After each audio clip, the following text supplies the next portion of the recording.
வணக்கம். இன்னைக்கு வசந்த் பஞ்சமி. ஆக்சுவலாக குப்த நவராத்திரி நடந்துட்டு இருக்குது. அதில் இந்த வசந்த் பஞ்சமி அப்படிங்கிறது ரொம்ப ரொம்ப விசேஷமான நாள். ஏன் அப்படின்னா அதாவது சரஸ்வதிக்கும் வாராகிக்கும் அப்படிங்கிற ஒரு கான்செப்ட். ஏன்னா பஞ்சமி அப்படிங்கிறதே அன்னை வாராகி 5 தத்துவங்களை கொண்டவள். ஸோ வசந்த் அப்படிங்கிற போது ஞானத்தின் இது, அதாவது சரஸ்வதி தேவியும் இன்னைக்கு எடுப்பாங்க ஞானத்துக்காண்டி. ஸோ ரெண்டு ரெண்டு இதுவும் இருக்கிறதுனால இன்னைக்கு ரொம்ப ரொம்ப ரொம்ப ரொம்ப முக்கியமான ஒரு நாள். சரிங்களா? ஸோ இதில் எப்படி அப்படின்னு சொன்னால், எப்படி அன்னை வாராகியை வழிபடுறவங்க ஆக்சுவலாக ஒரு விஷயம் என்ன அப்படின்னா, ஞானம் அதாவது வரம் வாங்குறது, அதாவது ரெண்டுமே இருக்கும் இதில். ஞானத்தை வாங்கிட்டு, அதாவது வரத்தை வாங்கிட்டு அசுர சக்தியும் இருக்கும், தேவர்களும் இருக்கும். நம்ம புராணங்கள் படிதான் எல்லாமே நடந்துகிட்டு இருக்குது. ஸோ இந்த அசுர சக்தியை அழிக்கணும் அப்படின்னு சொன்னால், நம்மளுக்குள்ள உள்ள அசுர சக்தியாக இருக்கட்டும், வெளியில் உள்ள அசுர சக்திகளை நம்ம அழிக்கணும் அப்படின்னு சொன்னால், அதுக்கு ஒரு சிறப்பான ஒரு நாள் இருக்கும். ஸோ அந்த சிறப்பான நாள்களை நம்ம நல்லா பிரார்த்தனை பண்ணோம் அப்படின்னா நம்ம நல்லா இருப்போம். அதாவது தேவர்கள்ங்கிற முறையில் பண்ணணும். அதாவது வரத்தை வாங்கிட்டு அதை கெட்டதுக்கு உபயோகப்படுத்தினா நம்ம இந்த புவியில வாழ்றதுக்கான அர்த்தமே கிடையாது. ஸோ வரம் வாங்கிட்டோம், அதை நல்லதனமாக எல்லாத்துக்கும் யூஸ் பண்ணுற மாதிரி நம்ம செய்யலாம். ஸோ ஒரு பாரத போர் அப்படின்னு சொல்லிட்டு வரும்போது கிருஷ்ண பரமாத்மா சூழ்ச்சி செய்தார் அப்படின்னு சொல்லுவாங்க. அதாவது தர்மம் வெல்றதுக்காண்டி சூழ்ச்சி செய்தார்னு சொல்லிட்டு, அதுக்கு முன்னக்குட்டி நீங்கள் என்ன பார்க்கணும் அப்படின்னு சொல்லிட்டு கேட்டிங்கன்னா, பல தடவை இந்த அசுரர்களுக்கு அவர் நிறைய வாய்ப்புகள் தந்து இல்லை அப்படின்னு சொல்லும் போது, ஏன் அப்படின்னா அசுரர்கள் டெய்லி சூழ்ச்சி செஞ்சுக்கிட்டே இருப்பாங்க. சரிங்களா? ஆனால் தேவர்கள் அதை ஒரு ஒரு காலம் அப்படிங்கிற ஒரு இது வர்ற வரைக்கும் அவங்க வெயிட்டிங்ல இருப்பாங்க. ஏன்னா அவன் ஆடி முடிக்கணும், உங்களுக்கு முடிச்சதுக்கு அப்புறம்தான் அந்த அவனுடைய வீழ்ச்சி வரும். ஸோ இன்னைக்கு நீங்கள் பார்த்தீங்கன்னா ரொம்ப ரொம்ப எனக்கு தெரிஞ்சு ரொம்ப ரொம்ப விசேஷமான நாள். ஸோ இந்த பொது பிரார்த்தனையாக கூட நம்ம தமிழ்நாடு நல்லா இருக்கணும். அதாவது நீங்கள் பார்த்தீங்கன்னாலே தெரியும், எங்கே பார்த்தாலும் போதை, அதாவது சிறு வயதில் வர்ற ஜென்ரேஷன்ஸ் ரொம்ப ரொம்ப கெட்டு மோசமாகி இப்போ இருக்கிற காலகட்டம். ஸோ இந்த நாளில் ஒரு நல்ல விதமாக உங்களுக்கு பிரார்த்தனை வைக்கணும். சரிங்களா? சுயநலமாக இல்லாமல் நல்ல விதமாக பிரார்த்தனை வைக்கும் போது அந்த சக்தி எழுகின்ற ஒரு நாள். சரிங்களா? ஸோ அந்த அந்த ஒரு அசுரர்களை அழிக்கணும் அப்படின்னு சொன்னா, எப்படி சூழ்ச்சி செய்து கூட கிருஷ்ண பரமாத்மா தர்மத்தை நிலைநாட்டினாரோ அதான் அதான் இறை. சரிங்களா? ஸோ வாய்ப்புகள் பல தடவை கொடுத்து பார்த்தும் திருந்தாத அசுரர் சக்திகளை அழிக்கிறதுக்காண்டி வந்த ஒரு சக்தி தான் வாராகி அப்படின்னு சொல்லிட்டு நான் எனக்கு தெரிஞ்சது. ஸோ ஏன் அப்படின்னு கேட்டிங்கன்னா, ஒரு பாஸ்ட் ஒரு 9 ஏதாவது இது 9வது பஞ்சமி என்னோட இதுபடி. சரிங்களா? ஒரு 8 பஞ்சமிக்கு முன்னாடி அப்படின்னு பார்த்தீங்கன்னா, அப்போ எனக்கு தெரிஞ்சது என்னன்னா, எனக்கு பஞ்சமி அந்த உக்ர சக்தியை என்னால் கிரகிக்க முடியும். ஸோ ஸ்டார்டிங் ஸ்டேஜில் அது கிரவுண்டிங் ஆகலைன்னு கோபம் நான் ஏற்கனவே நேற்று சொன்னேன்ல, ரொம்ப கோபம் வரும். ஏன் அப்படின்னு சொன்னால், தர்மம் அப்படிங்கிற போது தர்மத்தை சிதைக்கிறாங்க அப்படின்னு சொல்லும் போது ஆட்டோமேட்டிக்காக ஒரு உக்ரம் நம்மளுக்குள்ள கிளம்பும். அது நம்மளை பண்ணாலும் சரி, யாரை பண்ணாலும் சரி. சரிங்களா? ஸோ அந்த அந்த உக்ர சக்தியை எப்படி நம்ம டவுன் பண்ணணும் அப்படிங்கிறதையும் தெரிஞ்சுக்கணும். எனக்கு பாஸ்ட் ஒரு 1.5 இயர்ஸ் தான் இந்த இந்த சூட்சம ரகசியமே எனக்கு ஏன்னா அது வரைக்கும் நம்மளை அதை தாங்கிறதுக்கு வேணும்ல, மனம் அமைதியாகணும். ஏன்னா இதை வச்சு கேம் அவங்க விளையாடுவாங்க. ஸோ அந்த சாதனாக்கள் தடைப்படும். ஸோ அந்த மனம் அமைதியாகி அந்த கோபம் அப்படிங்கிறதை, அந்த உக்ரத்தை எப்படி கிரவுண்ட் பண்ணணும் அப்படிங்கிறதை நான் இன்னைக்கு சொல்கிறேன். சரிங்களா? ஸோ இன்னைக்கு ரொம்ப ரொம்ப நல்ல நாள். உங்களுடைய ஒரு பிரார்த்தனை வச்சாலும் அதாவது உலகம் அப்படிங்கிறது இப்போதைய காலகட்டத்தில் அப்படின்னு பார்த்தீங்கன்னா, நம்மளுடைய தமிழ்நாடு அப்படிங்கிறதை பர்டிகுலராக நீங்கள் பிரார்த்தனை வச்சு இளைய தலைமுறை நல்லா இருக்கணும் அப்படிங்கிற ஒரு பிரார்த்தனையும் வைக்கணும் அப்படின்னு சொல்லிட்டு நான் இதை வந்து சொல்றேன். அதாவது ஒரு ஃப்ரீயா ஒரு இது வந்து நம்ம கொடுக்குறோம். அதுல வந்து நான் செஞ்ச பழக்கத்தை உங்களுக்கு நான் வந்து சொல்லி கொடுக்குறேன். நான் வந்து பல குருமார்களிடம் வந்து தெரிஞ்சுக்கிட்ட ஒரு வித்தை தான். அது அவங்க சொல்லி கொடுத்த ஒரே ஒரு மிகப்பெரிய பாடம் என்ன அப்படின்னு சொல்லிட்டு கேட்டிங்கன்னா, உலகத்துக்காண்டி நம்ம நாட்டுக்காண்டி ஒரு பிரார்த்தனை, பொது பிரார்த்தனை வைக்கணும் அப்படிங்கிறது தான். அதை தான் நான் இன்று வரை வந்து நான் வந்து செஞ்சுக்கிட்டு இருக்கேன். அதையே நீங்க ஃபாலோ பண்றேன். ஆட்டோமேட்டிக்கா உங்களுக்கான விஷயங்கள் வந்து தன்னாலே நடக்கும். சரிங்களா? ஸோ இந்த நாளில் வந்து பிரார்த்தனை வச்சிங்கன்னா மைல்டா வைக்கலாம். அதாவது வாராகியை கும்பிட்றவங்க வந்து மைல்டா வைக்கணும். ஆக்சுவலாக இன்னொன்று ஒன்று இருக்குது. என்னையாரும் நான் வந்து வாராகி வாராகி அப்படின்னு சொல்லிட்டு நான் சொல்லும் போது இன்னொரு பக்கமும் எனக்கு வந்து என்ன யாரு அப்படின்னு கேட்டிங்கன்னா அன்னை மீனாட்சி.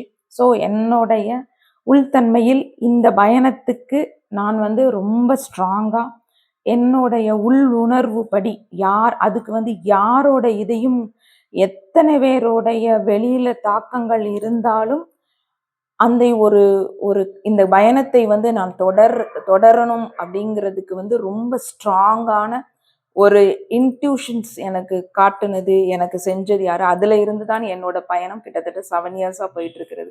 முக்கியமான காரணம் என்ன அப்படின்னா அன்னை மீனாட்சி. ஸோ அன்னை மீனாட்சிங்கனாலதான் இந்த பயணத்தில் நான் வந்து இவ்வளவுக்கு தொடருதேன் அப்படின்னு சொல்லுவேன். சாதனாஸ் தான் வந்து வாராகிய பண்ணுவேன்.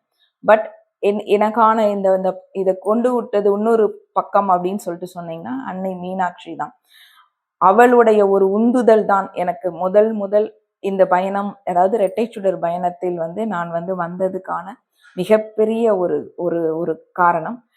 ஏன் இன்னைக்கு நான் இதை சொல்றேன் அப்படின்னு சொல்லிட்டு கேட்டீங்கன்னா, அதாவது ஒரு ஆர்டிக்கிள் வந்து ஒன்று படித்தேன். அப்போ வந்து அவங்க என்ன எழுதியிருந்தாங்க அப்படின்னு கேட்டிங்கன்னா, இது வந்து ஏதோ ஒரு காலத்தில் அவங்க வரலாறு படி சொல்றாங்க, ஏதோ ஒரு காலத்தில் அன்னை மீனாட்சியை இந்த நவராத்திரியில் மறைமுகமாக வழிபட்டார்கள், சாதனாக்கள் பண்ணாங்க அப்படிங்கிற மாதிரி சொன்னாரு. எனக்கு ரொம்ப அது எழுதியிருந்தாரு, அந்த ஆர்டிக்கிள் எழுதியிருந்தாரு. எனக்கு ரொம்ப ரொம்ப ஆச்சரியமா இருந்துச்சு. ஏன்னா எப்போதுமே வாராகி அப்படின்னு வரும்போது எனக்கு கனெக்ட் ஆகிற தெய்வம் யாரு அப்படின்னு பார்த்தீங்கன்னா மீனாட்சி தான் வருவார்.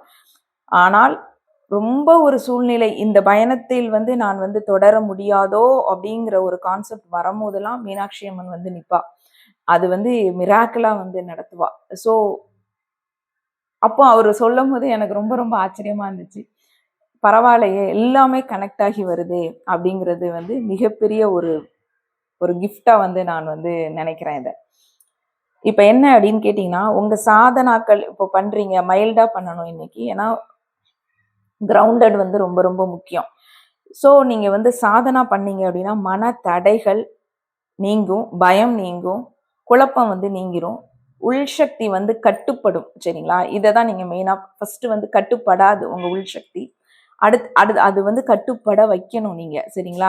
அதுலதான் வந்து அதுலதான் நான் சொல்றேன்.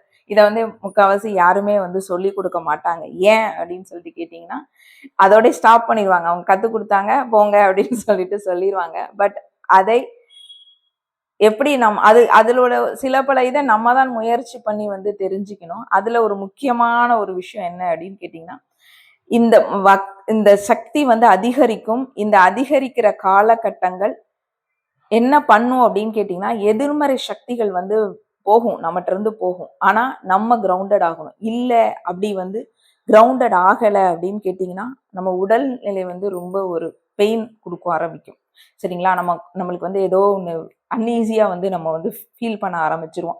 அப்போ என்ன நினைப்போம் அப்படின்னா, என்ன நம்ம அம்மாவை தானே கும்பிடுதோம் அப்படிங்கிற, ஏன் வந்து நம்மளுக்கு இப்படிலாம் வருது அப்படிங்கிற கான்செப்டுக்கு வந்து நம்ம வந்து போயிடுவோம். அப்போ இன்னைக்கு வந்து இந்த உக்ர சக்தியை வந்து வெளிப்படுற நாள் தான். சரிங்களா? அதை நீ வந்து எப்படி வந்து தியானம் அமைதியா இருந்து எப்படி வந்து அதை வந்து ஒரு இந்த சக்தியா உனக்குள்ள ஒரு ஒரு வாக்கு சக்தியா மாத்துறேன். ஏன்னா இது வந்து ஒரு வாக் பஞ்சமி. அப்போ வாக்கு சக்தியா வந்து நீ வந்து எப்படி மாத்துற அப்படிங்கிறதை வந்து இந்த கிரவுண்டட்ல தான் நீ இருக்குது. சரிங்களா? மனம் வந்து கோபத்திலே இருந்துருது அப்படின்னு சொன்னா உங்களுக்கு வந்து சித்திஸ் வந்து கிடைக்காது. சரிங்களா? கிரவுண்டட் பண்ணணும். இது வந்து ரொம்ப ரொம்ப முக்கியமான ஒரு கான்செப்ட். ஸோ நீங்க வந்து ஜபம்னா பண்ணீங்க, சிம்பிளான ஜபம்ஸ் பண்ணிட்டு அது வந்து என்ன செய்யணும் அப்படின்னு சொல்லி கேட்டீங்கன்னா, இந்த சக்தி வந்து எழுதுல நம்மளுக்கு எழும்புற சக்தியை வந்து உன் கட்டுப்பாட்டுக்கே நான் வந்து கொடுத்துட்றேன் அப்படின்னு சொல்லிட்டு அன்னைட்ட வந்து பூரண சரணாகதி அடையும். அந்த அந்த எழும்புற சக்தியை வந்து உக்ர சக்தியை வந்து அன்னையிடம் சமர்ப்பிச்சிடணும் உங்களுக்கு. அப்போ அமைதியா இருந்துட்டு ஏதாவது உங்களுக்கு தெரிஞ்ச ஒரு வழிபாடை வந்து நீங்க செஞ்சுக்கிட்டு இருந்தீங்க அப்படின்னு சொன்னீங்கன்னா, இந்த வாக்கு சக்தி வந்து உங்களுக்கு வந்து கிடைக்க ஆரம்பிச்சிடும். கிரவுண்டட் இல்லை அப்படின்னு சொன்னா வாக்கு சக்தி வந்து கிடைக்காது. ரொம்ப ரொம்ப நம்மளை வந்து கொஞ்சம் கஷ்டப்படுத்தும் அப்படின்னு. அப்ப சரஸ்வதி தேவியை வந்து இன்னைக்கு வந்து வணங்கணும். ஏன்னா ஞானம் கொடுக்கறது. ஸோ அதுல வாராகியை வந்து ஏன்னா பஞ்சமி அப்படின்னு சொல்றதுனால வாராகியை வந்து இது பண்ணணும். ஸோ இந்த இந்த காலகட்டத்தில் இப்போ இன்னைக்கு நீங்க எடுத்தீங்க, அதாவது 10 நாள் பண்றது ரொம்ப விசேஷம். இன்னைக்கு நீங்க பண்ணி ஆரம்பிச்சு ஒரு நாள் பண்ணீங்க அப்படின்னு கேட்டீங்கன்னா, உங்களுக்கு வந்து மந்திரம் வந்து சித்தி ஆகும். அப்புறம் வந்து எதிரிகள் வந்து இருக்க மாட்டாங்க. தடைகள் நீங்க அதான் நான் சொன்னேன்ல, மனதில் தடைகள் எல்லாமே நீங்கிரும். உக்ரசக்தி வந்து கட்டுப்பாட்டுக்குள் வரும். அதை நல்லா அண்டர்லைன் பண்ணிக்கோங்க. நான் மற்றதெல்லாம் உங்களுக்கு தெரியும். ஏன்னா மந்திர சக்தி ஆகும், இந்த நாளுக்கு நல்ல நாள் அப்படிங்கிறதுலாம் உங்களுக்கு தெரியும். எதிரி நாசம், அன்னை வாராகியை கும்பிட்டாலே எதிரி துரோகிஸ் எல்லாம் வந்து போயிருவாங்கங்கிறது தெரியும். ஸோ தடைகள் எல்லாம் நீங்கும் அப்படின்னு சொல்லிட்டு தெரியும். அப்போ உக்ர சக்தி வந்து உங்கள் கட்டுப்பாட்டுக்குள் எடுக்கிற நாள், சரிங்களா? அப்போ அந்த உக்ர சக்தியை வந்து உங்களுக்குள்ளே வந்து எடுத்து அதை வந்து உண்மையான ஒரு ஒரு சக்தி சாதகனா வந்து நீங்க வந்து மாற்றி கன்வெர்ட் பண்ணி வச்சுக்கிட்டீங்க அப்படின்னு கேட்டீங்கன்னா, உங்களுக்கு பலவிதமான வாக் சக்திகள் வந்து கிடைக்கும். நல்ல ஞானம் வந்து இது பண்ணும். ஸோ இன்னைக்கு வந்து ஒரு ஒரு பீரியட் ஆஃப் டைம் அப்படின்னு சொல்லிட்டு இருக்கும். ஒரு காலம் அப்படிங்கிறது நம்மளே வந்து நிறைய சொல்லுவோம். டிவைன் டைமிங் அப்படின்னு சொல்லுவோம். ஸோ இன்னைக்கு பார்த்தீங்கன்னா நிறைய எனக்கே ரொம்ப மிராக்கிளான இருக்கு எனக்கு நான் பார்க்கும்போது. ஏன்னா ஜோசியம் ஜாதகம்லாம் பார்க்க மாட்டேன். பட் அந்த அந்த நாள் அப்படின்னு சொன்னா 23 3+2 5 வெள்ளிக்கிழமை. ஸோ அம்மனுக்கு வந்து வெள்ளிக்கிழமை மோஸ்ட்லி வந்து ரொம்ப ரொம்ப உகந்த நாள் அப்படின்னு சொல்லிட்டு சொல்லுவோம். ஸோ அதை விட என்ன அப்படின்னு கேட்டிங்கன்னா, வசந்த் பஞ்சமி, அப்போ சரஸ்வதி ஞானம். அப்போ ஞானம் அப்படின்னு சொல்ல, அதாவது இது மூலமா வரத்தை பெற்று தவறான இதுக்கு பண்றவங்க ஒரு சைடு இருப்பாங்க, சரிங்களா? யார் அப்படின்னு கேட்டிங்கன்னா அசுரர்கள் இருப்பாங்க. பட் தேவர்களுக்கு உகந்த நாள் அப்படின்னு சொல்லிட்டு ஒன்று வரணும்ல, அது இன்றுதான் அப்படின்னு சொல்லிட்டு நான் நினைக்கிறேன். நிச்சயமாக இன்னைக்கு தேவர்களுக்கு எல்லாம் உகந்த நாள், தர்மத்தை நிலைநாட்டுற நாளா வந்து நிச்சயமாக இருக்கும் அப்படின்னு சொல்லிட்டு எனக்கான ஒரு நம்பிக்கை. அதனால் இன்னைக்கு பிரார்த்தனை பண்றவங்க உலக நன்மைக்காக, நம் தமிழ்நாட்டு நன்மைக்காகவும் ஒரு சிறு பிரார்த்தனையை நீங்க வச்சீங்க அப்படின்னு சொன்னீங்கன்னா, எல்லாரும், அதாவது மொத்தமா வந்து ஒரு துர்சக்திகளால வந்து நிரம்பி இருக்கிற ஒரு ஒரு இதை வந்து ஒருத்தர் மட்டுமே வந்து பண்ண முடியாது. எல்லாரும் இருந்துதான் வந்து அதை வந்து இது பண்ண முடியும். ஏன்னா ஒரு வீழ்ச்சியின் நிலைமையில வந்து நம்ம இருக்கோம். எல்லாருமே பார்த்துருப்பீங்க. ஸோ இளைய தலைமுறையெல்லாம் ரொம்ப ரொம்ப மோசமான ஒரு காலகட்டத்துல வந்து போயிட்டு இருக்குது. அது போயிருச்சு, சரிங்களா? ஸோ அதை மீட்கிறதுக்கு அப்படின்னு சொல்லிட்டு பார்த்தீங்கன்னா, ஒரு நமக்கு மேலே அதாவது மனிதனால வந்து ஒன்றும் எனக்கு தெரிஞ்ச அந்த அளவுக்கு வீழ்ந்து போச்சு அப்படின்னு நான் நினைக்கிறேன் நான்.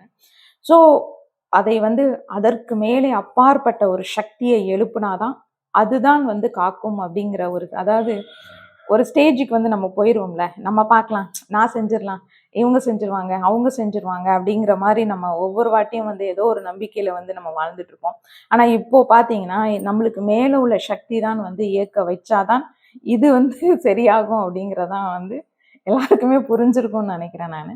ஸோ அதனால இன்னைக்கு ஒரு நன்மைக்காண்டி பொது இதுக்காண்டி ஒரு பிரார்த்தனை வைக்கணும் அப்படின்னு சொல்லிட்டு நான் கேட்டுக்கிறேன். தேங்க்யூ.